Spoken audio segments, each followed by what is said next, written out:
All right. Good afternoon, my friends and family here on board the Ultimate Disco Cruise. I'm your cruise host, Jason, and welcome back to another edition of All Access Pass. As I said a moment ago when I brought her out on stage, there's only really truly one word that must be said before her name, and that is royalty. Do me a favor, huge round of applause for the fabulous Taylor Dayne.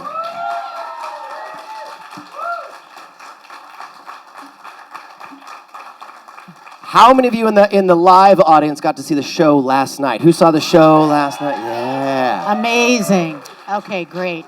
All right, now we have something to talk about. Exactly. Now we've opened the door. When you get the call to come on the Ultimate Disco Cruise, what's your first thought? Oh, hell no, or right away? Well, I don't consider myself a disco artist, but I'm completely honored. I mean, the 70s was everything to me. That's my musical, inspirational moment of time, from Ohio Players to the Gap Band to, Kool in the Gang, yeah. Kool in the Gang, oh. And it wasn't ladies' night for me, it was, you can get it, oh, if you want it. Yeah, it was to David Bowie. Everybody was trying, and everybody was really sticking their necks out and really funk-embraced dance, and it was, let's not forget Nile Rodgers and Chic and just so many artists. So thank you for having me. It's an honor. I did break in 1988, but don't matter. I was looking behind me. Those influences are right there in my heart. Well, I think one of the cool things, even you saying that, a testament to you, though, is this. When we do the disco cruise, we get a very diehard disco crowd, obviously. We get folks that are here because of the disco music, and they want that, and they feel that. But they're also music heads, right? These are people that love good music. They love the legends. They love people who are truly royalty, and your show last night did complete and utter justice to what this cruise is supposed to be. So I thank you for being here with us. Yeah, I came out with a dance record because I grew up in New York, and I grew up in the greatest city in the world, and was able to literally be in every club conceivable by 15, 16, 17, and legal drinking was 18. And yes, we are talking about the 70s and the 80s, but it allowed me to have the ability to watch some of the greatest artists of all time. Who influenced you early? I saw Grace Jones before she was Grace Jones. And I'm talking about in a little club where she was just trying to break, slave to the rhythm. It was way before that. She just had this big kettle drum. It was just some shocking stuff just to be aware of and see. All that stuff that broke in the early 80s, but in the 70s, I'm just trying to think how many clubs I snuck into then. Well, I think I saw Grace, probably it was 1980. Okay. So it would have been 79. I mean, I was 15, 16, 17. But you can't imagine, what's it called? The biggest clubs that morphed into having video, actually, that started. My brother was one of the first lighting designers for the Playboy Club and for Studio 54.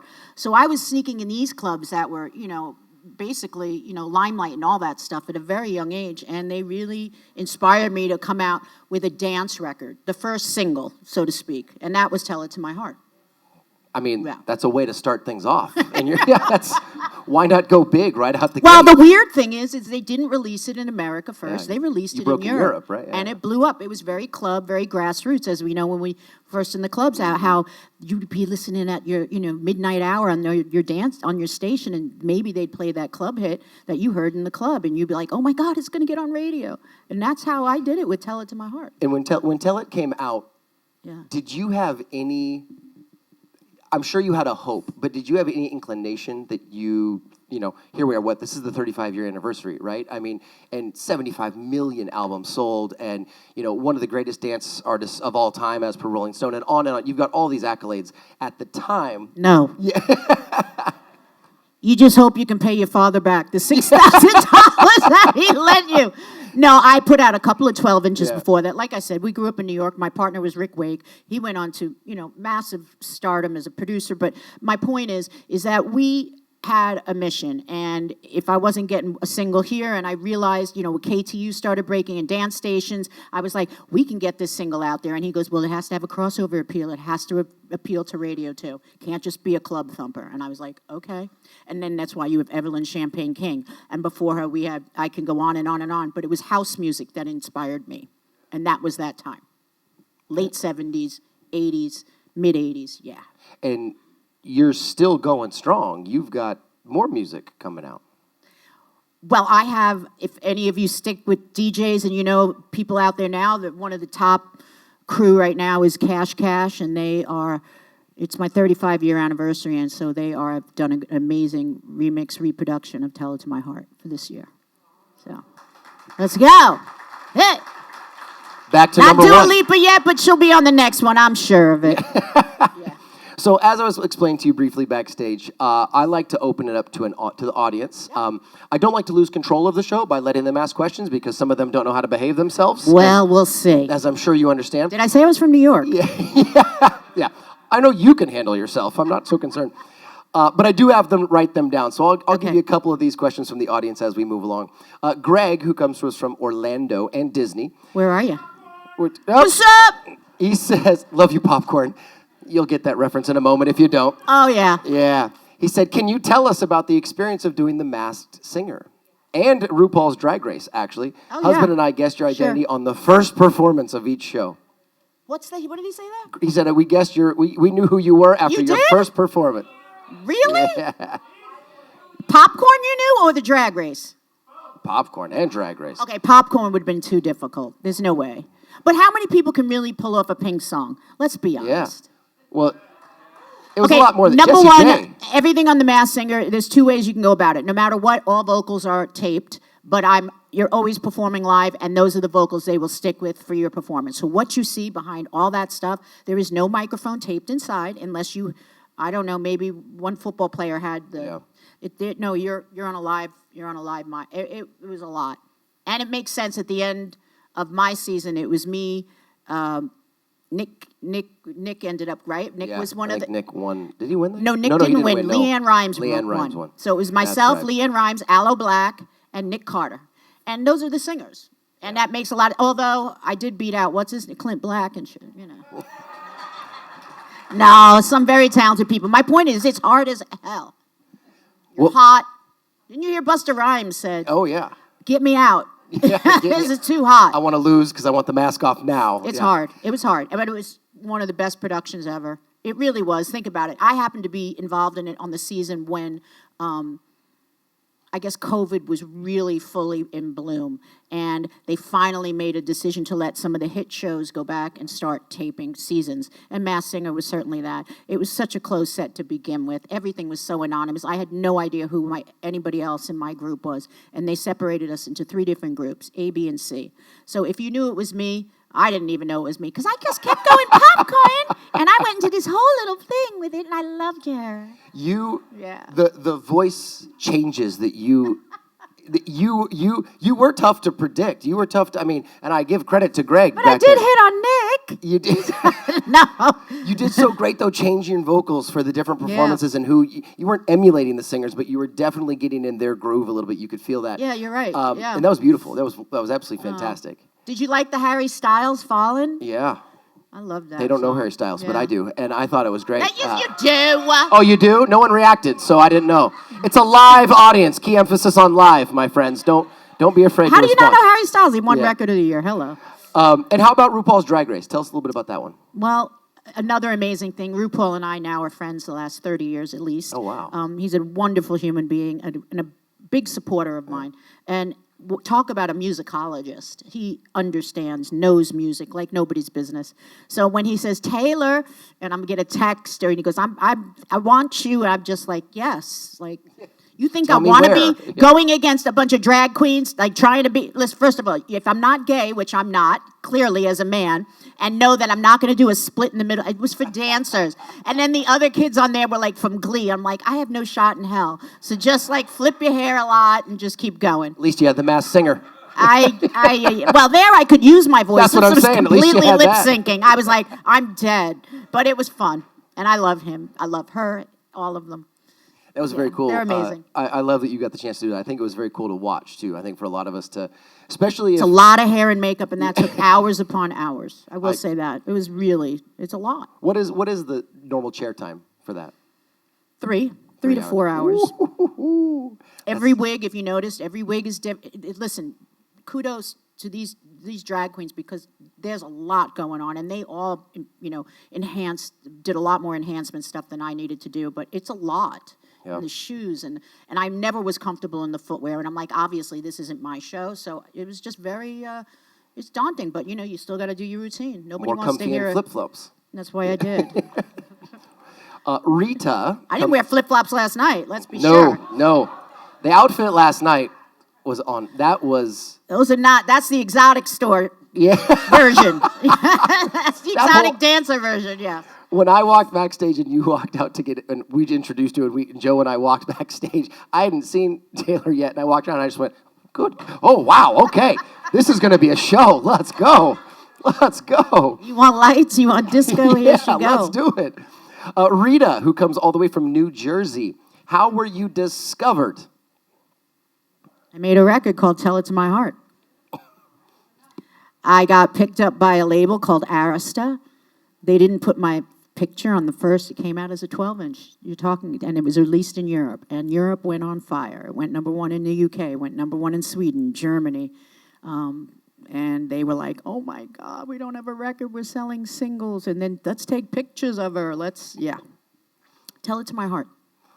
And are you touring? I discovered myself, I guess, but that was great. Are you touring Jersey or New York anytime soon? Yeah, I'll be playing anything you ever need to see. If you have Instagram, if you have Facebook, or my official site, TaylorDayne.com, all the tour dates. And I'm on the road a lot now. I know I'm playing in Niagara. As far as New York City, no, but I did see something recently for New Jersey as well. So just go on the link tree on Instagram, and it'll show you everything from my tour dates to any media, anything you need to see, and it'll show you links for tickets and VIP and all that other stuff, sure. What's your ideal, in a perfect world, how many dates would you do a year now? Not then, but now. Well, I did 60. You did 60? Up until I had a little quiet time in August. You had a little personal time. We'll get to Yeah. that, I'm sure, in a moment here.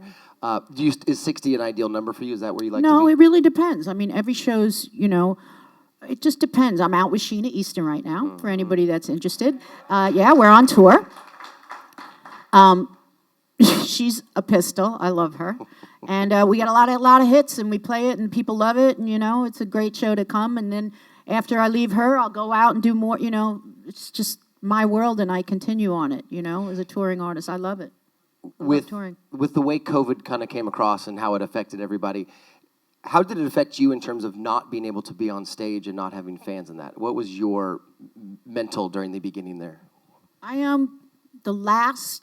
This is the craziest thing, because I don't do many cruises. I haven't really in my career.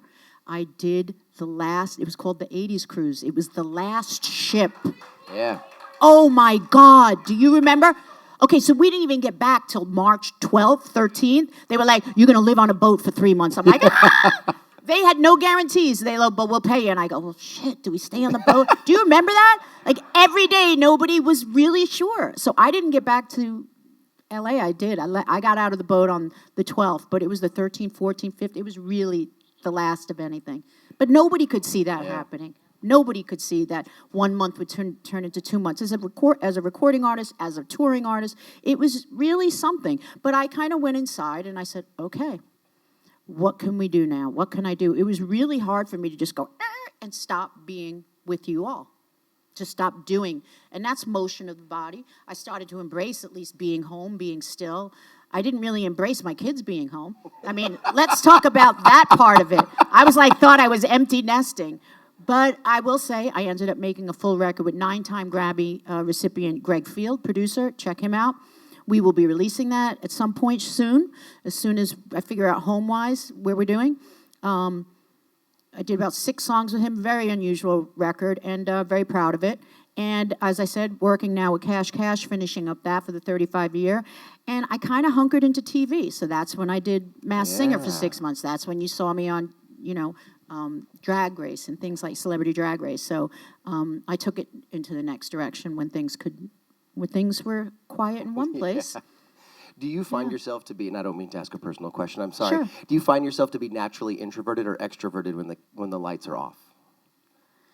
That's funny. Over the years, I'm naturally love to be outside and in nature and stuff, but I would say I'm more introverted. I need the quiet time to be able to give those 2, 3 hours, 5 hours of myself, even if I'm getting drunk, whatever that means. That's givingness for me. That's letting it out, you know? But with my friends, yeah, I can find that depleting. So I'm not an introvert. Like, I'm very open, and any question is not really off limits, so to speak.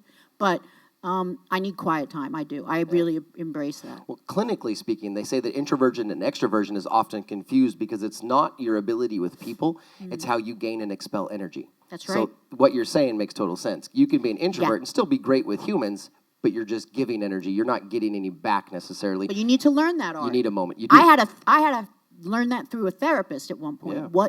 Why do you want to keep touring? Why do you? And I go, because now I understand what reciprocity means. When I'm on stage, there's this thing I do at the very, very end, whether it's Love Will Lead You Back. It depended. We did 2 shows last night. But when I take this moment and I hit a pressure point, this is what she taught me and showed me how to design myself to be able to take in that 5 seconds that you're giving me, that I allow myself to take it in. Instead of all that expelling of energy, it's this quiet, and it fills my heart. And it gives me that energy. That's when I take your energy. And it seems like a selfish move, but it's really the fuel. I wouldn't call it selfish only because people are offering it willingly in that moment. We right? don't realize that. I've been in many an screaming audience, and I understand that. And some artists are really tuned into being very liked and very loved. And then there's us that just, we go about our business and feel like I need to touch the last row. I have to touch the last row. That's me. Well, John actually kind of segued into the start of this conversation. He comes from Long Beach. He's New York, Long Beach, New York. He says, wow. How are your children? Oh, they are 21 and full of love. How are they? They're 21. They're great. They're the ones that got robbed for COVID, I think. They were in high school last year. They were all both going off to college. I have twins, Levi and Astaria, and they're beautiful. They're amazing. My son is night, my daughter's day, and that's that. Like, they are nothing the same. And they're amazing, and they're figuring it out. They did 2 years of online college. They really got robbed, and they're 21. My son's in the, what business would you call it? I would say he's in the social media / marketing side of it, and my daughter's an actress. Oh. Both kind of following Mom a little bit. Public He does space. social media. He does influencers. That's not following me. But he'll call me up and say, Ma, you should do this. And he'll send me like, to the hizzy, to the hop. And I'm like, dude, I'm not putting that. I don't even know what. He goes, just follow the guy's moves. And I'm like, I could never. Like, Join TikTok, Mom. totally. Howie comes to us from Canton, Ohio. You mentioned 3 other superstars in one of your performances last night, MJ, Whitney Houston, and Prince. Yeah. All had their life end tragically. How did that affect you, and how do you avoid that pitfall as a star? This is a very personal question because everybody has a journey. We all come here in this lifetime, and we all have our thing. We all have things, instances, journeys, experiences that transform us, certainly as a young child. So I don't know what Michael Jackson's childhood was like. We got to see it from a bird's eye view, but this kid was a very special human being for us to witness as the smallest child I ever saw that could sing Never Can Say Goodbye at 8 years old. So just try, when we have to think about things, he was very, very different, very touched, and also very incredibly talented and gifted. And he got fucked over a lot of times. And then he took it into his own hands when he had a shot at it. I don't know about all the other stuff. I don't know why he had to control his sleep and things like that. I think it's just to turn off. Again, just to stop. And he did it really hard. And it's sad, beyond sad. I went to Staples Center. That's where he had his funeral. It was mind-blowing because everybody you knew in this... Everybody in the industry. Arena. And there he was, and everybody I knew, every artist was just sitting with us all or getting up and making their, eulogy statement. It was just very wild and sad, truly. I think we all know where we were when it happened. I do. Yeah. And Whitney, too. And I have to say that about Whitney as well. I knew exactly where I was. I was in Boston. I knew where I was eating. I knew what I was doing. I mean, she was a label mate. I mean, she was a beautiful, incredibly talented beautiful young woman that had demons like nobody's business, you know. How do I stay out of it? I deal with my demons. And we all have them. We have something. We have things, you Everyone's know? going through something. And I try to, like, health, when you have health issues or you're not taking care of yourself, that's the number one thing you have to look at. There's something going on with you that you're not addressing. Do you mind if I ask about, Not you at just all. had a little bit of a health moment recently. Pretty raw, Yeah. It's pretty raw in here. Yeah. You were colon cancer, correct? Yeah, I was diagnosed with colon cancer in July of 2022.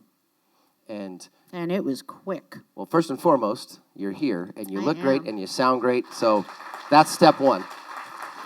Yeah, well, that's something, because we're not children in this room. I, in my 50s, started getting detected. I did what they called a virtual colonoscopy, and it was a waste of time. So if anybody's in that, don't bother, because if they do see a polyp, they can't cut it. Then you have to go through the procedure of doing it actually in an office. So you might as well just do it where they can cut it and biopsy it immediately, because that's how quick these things are. So when they said, wow, we cut like 7, 8 polyps out of you, of course they sent them in. They were benign. And I said, and he goes, but I'd like to put you on a 5-6 month schedule. You grow polyps. And that's not abnormal. I mean, it is, but it isn't. And I said, okay. So every 6 months I was going in. And generally they cut 1 or 2 or small, nothing that raised anything. This went on for 4 years, 5 years. In July, I went in for my, so to speak, colonoscopy, my regular exam at this point. And 4 days later, he leaves a message on a Friday. Hey, give me a call. I want to talk to you about your biopsy, blah, blah, blah. Click. But talk to me Monday. That's it. I'm like, Talk to damn. me Monday. I remember I've I got was a in weekend plans. Call me on Monday. But that's what it was, a Friday. And I'm like, I know I was at Disney or something crazy, because I know I was. I remember, because then I was like, I looked at my girlfriend. Actually, I was in New Hampshire by then. I go, Onita, does that sound normal to you? And she goes, it just sounds like he's saying, have a nice weekend. I'll speak to you Monday. I go, who wants to speak to you about a biopsy? I go, no. And sure as hell, he goes, this is how he put it, I swear to God. He goes, yep, you got a very aggressive form of cancer. 1 polyp is highly large, highly aggressive, and we need to talk about cutting. So either you make a decision, let me know if you want your whole colon cut out, or you want to do a limited. Hold for Alba. Click. Call me back on Monday. And I didn't go like that. I just went, whoosh. I'm in mode, like you see, when I'm in mode, working.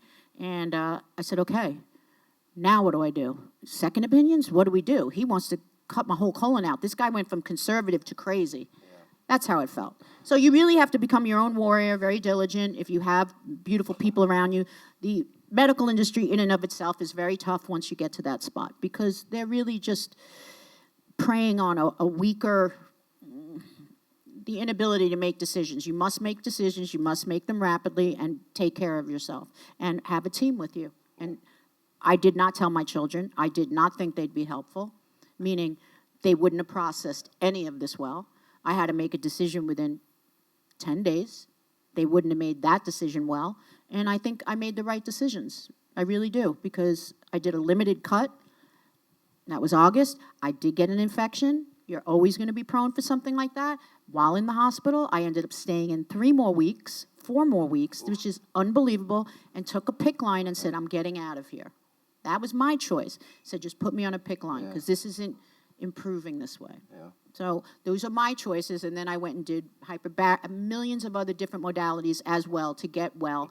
But the colon was cut, the cancer was out, and I had no chemo necessary at that point, no radiation. So early detection is my number one take from this whole thing. Stay on top of it.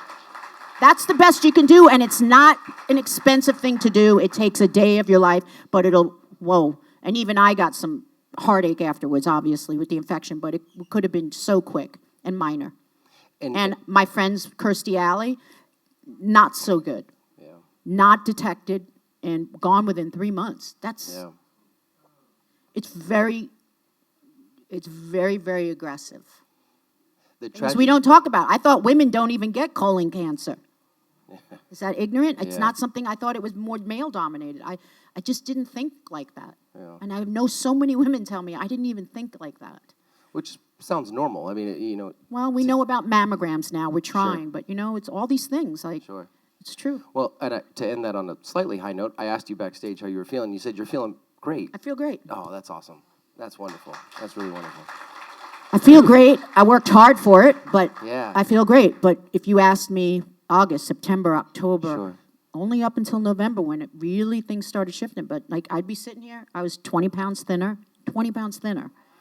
You're That's already, what happens when yeah. you're fighting an infection. And I mean, I was emaciated, and I go, I got to get my ass back. My God, I have no more tits. I gotta have go on nothing. tour. I have nothing left. Nothing. I've got to do this for me. I've got to fight. I wanted to fight for it. That's all. Fight so for the ass. Made a choice. Yeah. Fight for the ass. Yeah. Fight for the life. Fight That's for, true.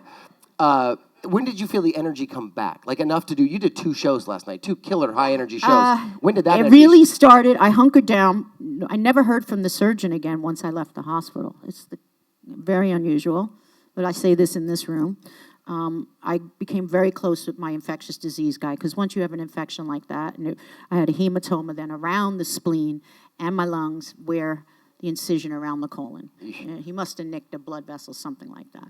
Point is, I felt I got very tuned in with my infectious disease doctor, and by November, I started feeling the beginning of November because I remember before That's Thanksgiving. Yeah, it was a good 8 weeks, 12 weeks of a lot of trust, a lot of working through it. Yeah. Rod from Phoenix, Arizona had a question that plays right into that. How did all of this change your view, your life view, and your music view? My life view. You're looking at it. I'm very vital. The vitality. I chose life. I know I could have chose to give up. I know exactly where I was in the hospital when I made one time. I thought like, wow, is this it? It's done. Like I'm not improving.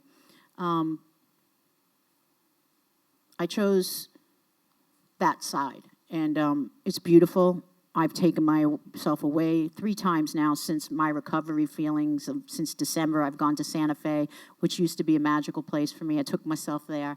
Then a girlfriend says, I'm coming. I'm meeting you there. I'm like, you don't ruin my good time. I'm by myself. I know how to get to 10,000 waves and do every treatment I ever conceivably want every day. I just went to 10,000 waves for 5 days straight. You just love yourself more. Everything you just thought you didn't get or you didn't have or you didn't give to yourself, time with the daughter. You know, say I love you even when you don't mean it or feel it to somebody that you know you want to repair something with. Those are the easy things. I spent a lot of time with my daughter, and that was repairing for me. Like anything I would do, health advocate for myself, gave it to my 20-year-old daughter because I'm like, you'll only benefit from this. You know mom's crazy, so come with me to Esalen for a week. Let's take some weird sacred channeling chakra course together. Quit smoking, daughter. Things like that. And it really, you can share your healing with somebody else, and it really was beautiful. That is fantastic. So that was healing. There's a lot of healing. It's a testament to your character, though, that you chose through your healing to help other people with their healing, and you didn't just internalize. Well, if you met her, you'd know. She's so beautiful. She's such an actress. I'm like, shut up, a star. Like, get in the car. Let's go. I'm angry at you. You know, now. it's tough when you know what you've been through at 20 years old. I was no easy child. I can imagine my own mom, but at the same time, it was just. I was like, if you can take this from me, accept this from me, well, let's spend this time because I'm going to do all these different weird things, but I'm going to heal myself, and you're going to get healthy. And she loved it. And is she doing it? I don't think she's doing it the way I've continued on it. Got it. And that's what hurts me as a mother, but that's every mother's journey with their I children. Nobody's going to be you, and you wish, you're like, oh, do it like I would do it. But that's the children, that's your parenting. That's when you let go, so to speak. But I gave her the best parts of me. Good for you. Yeah. Jody says, the whole question is, what or who was your inspiration for I'll Always Love You? And because that was our 1989 wedding song. Yeah, they're divorced now. But, no, I'm kidding. Are you really? I'm kidding. No, they're together. They are not divorced. No, they're right there. They're right there. Jody, they're still together 33 years later going strong. I mean, I love that. Well, first of all, you want the truth or you want the song and dance? The truth is Clive Davis brought that song to me. I had brought in Tell It to My Heart, Prove Your Love, Don't Rush Me. These were songs I had worked on prior to signing with Arista Records. And obviously they bought Tell It to My Heart, and they were losing millions of dollars because all they were selling was a single. And Clive came into the mix and said, well, you have an amazing voice. Thank you, and for noticing. And then he said, you need to sing a ballad. And then he gave me a demo of I'll Always Love You, and I was like, how do you go from tell it to my heart, prove your love, don't rush me to I'll always love you? Well, they knew, and what it really showed to me is just how integral, like, it really allowed me to go from the perception of one style of artist, really, which was dance, or, yes, my voice was obviously very rich and full and big, but I started going into it led me into more R&B, led me into a bigger, vocalist as a showcase, because, ballads tend to touch millions and millions of people very differently, but a great dance song is the same. People get married to them. Yeah. And yes, then we started getting, wedding requests, as you will, so to speak. It was a very popular a beautiful love song. And I had to learn myself, just step away. I was 21, 22. I didn't know better, but it was interesting, and it was more than beautiful to be nominated for Grammys for that in that genre of, R&B vocalist or record of the year, and a lot of that was because of the vocal, choices we made, and Billy T. Scott and Jamila and some of these girls and these people from Newark that really came in, they were my teachers. They taught me all the vocal arrangements and how to do it. And a lot of them went on, worked with Mariah after that. She was 19. She came in, same manager after me. And she used my producer, Rick. So I'm just telling you, these people went with us. They were really right from church, and they taught me so much. And that's I'll Always Love You, in the real story of it. It's not like a song I picked, trust me. But it taught me a lot. Are you grateful that you did now? Oh, of course. Yeah. I mean, it's big part of my work, Sure. I mean, I'll Always Love You and I love the way we've done the vamp at the end, and I love how we've I've really taken it and we've rearranged it and made it feel, part of me. And I do love it. I love the song, yeah. It's beautiful. What is this is going to be a random off-the-wall question. What's your vocal upkeep? Because you sound as perfect as you ever have. As perfect as you ever have. Thank you. That's not easy. That is not easy. People that don't speak publicly or sing publicly, people who don't perform, don't understand that just doesn't happen overnight. You have to do something for that. Well, the first and foremost is I'm operatically trained vocalist. So by not 15, I started. I worked with the Manhattans. My maestro, he was from the Manhattan School of Music, and then the other one from Juilliard, and I studied operatically with him, and then privately with him, and he knew I was doing club work. He knew I was going out and doing the dance, and he was there with me until he passed away. But that is the foundation of my skill, meaning that ability to the vocalization, what he taught me, and how I've, the muscle. I've only had one surgery on my vocal cords, and that was done by one of the top surgeons in L.A. Maybe about 3 years ago. So you consider my journey, like, it's really something. And sleep, part of being an introvert, if you will, is not talking a lot, but I do. I can talk too much. No cigarettes, no anything, and not over-talking people, just that general stuff. But because my vocalization, my technique, I mean, I had to retrain my voice after the surgery. I really did. I had to do, therapy, vocal therapy. Well, you sound absolutely fantastic. Thank you. I mean, stunning. Absolutely stunning. It's an important thing for me.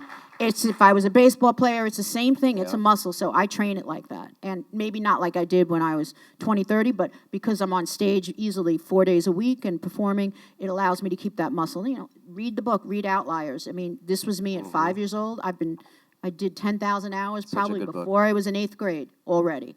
But that is the difference between good and great. Yep. There really is that amount of muscle. If you haven't read that book, Outliers by Malcolm Gladwell book. Is a really unique and if you want to interesting understand book. Great athletes, if you want to understand dates, why I think certain things make sense. Why do certain people our get computer where they age, are? why certain people are far more gifted. Yeah. It makes a lot of sense. It clicks when you're reading it. You're like, oh. Well, I've been with a few athletes. I certainly know, and it makes so much sense. And then you think which ones were in hockey, which ones are in baseball. There's certain draft times. There's certain, why kids hold their kids back for NBA and basketball. I mean, it's all in this book. It's really, and it gets into the artists, doesn't it? It was amazing. It's an amazing book. Outliers. we are grateful for you doing all that you do to keep your vocals where they are, because you are absolutely stunning. Joseph Gregory, Nashville, Tennessee. Do you ever come to Nashville? If so, do you ever record there? We'd love to see you. Yeah. Come to our house for dinner. Well, Naked Without You, I would love that. Where are you? What part? Oh, nice. Beautiful. My boyfriend said we should go to Nashville. I said, what's wrong with you? Why? We don't have children right now. There's no children. Like, how many hills and acres do you need? I go, Nashville is quite beautiful. I did all of Naked Without You. I recorded a majority of that in Nashville. I did Unstoppable in Nashville, wrote with Tommy Sims. Another record I did. I mean, I do some of my best writing in Nashville. I love you. Have you heard Born to Sing? You know Born to Sing? Do you know many of the writers there? Do you know Rachel Thibodeau? Well, Rachel's like, so I wrote Born to Sing with Rachel Thibodeau and Tammy Hiller. Yeah. Well, You can go for dinner. Yeah. I would love to. I got some good friends there, too. I really haven't been to Nashville in a minute, but you're right. I'm due. Oh, it's not been 10 years. It's been maybe 3. But I'm with you. It's only 3, but I'll take you up on it. Last week, but yeah. We'll find you. What's your name again? Joseph Is this Gregory. your friend, your partner? What's your name? Chuck and Joe, Joseph. Okay. I like it. You get around town when you're there? Oh, shit. I'm your kind of girl. Are you up in, well, I don't know, what places do you go up to? Are you up on the top there with Rich's place? Do you go to his? No, I don't, but I have some friends that do. Desmond Child. John?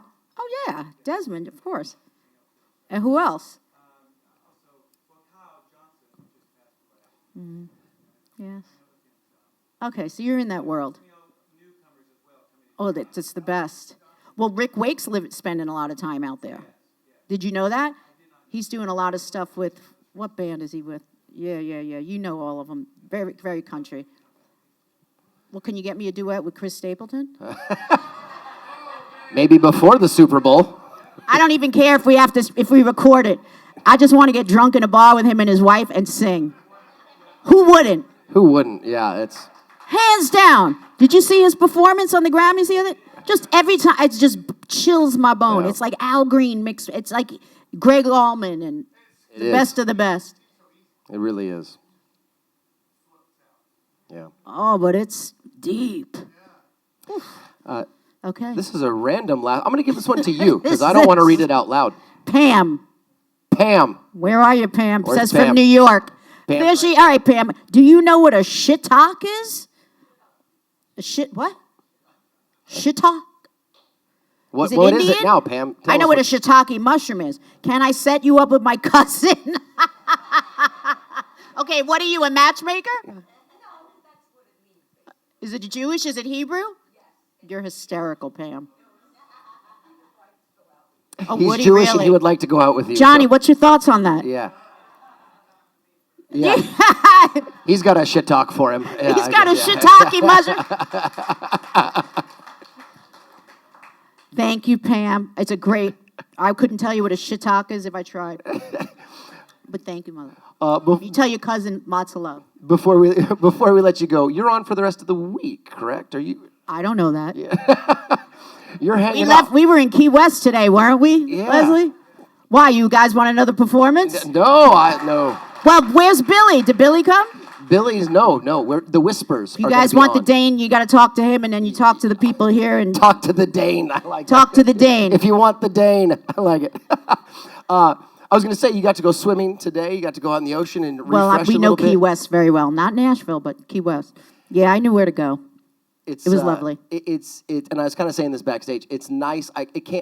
It must be very nice for someone like you, who is as famous as you are, to be able to get off, just go to the beach, Yeah. sit in the ocean for a few minutes, I love and it. just be, for lack of better terms, a normal human. Just to be 100%. You know, That's all there is. It's gotta be But lovely. I wanted to put my feet in the sand, and I wanted to feel ocean water on me, which I know we're not going to be able to do tomorrow. So it was important. I was like, let's if you get do off it tomorrow, the boat. there's an issue.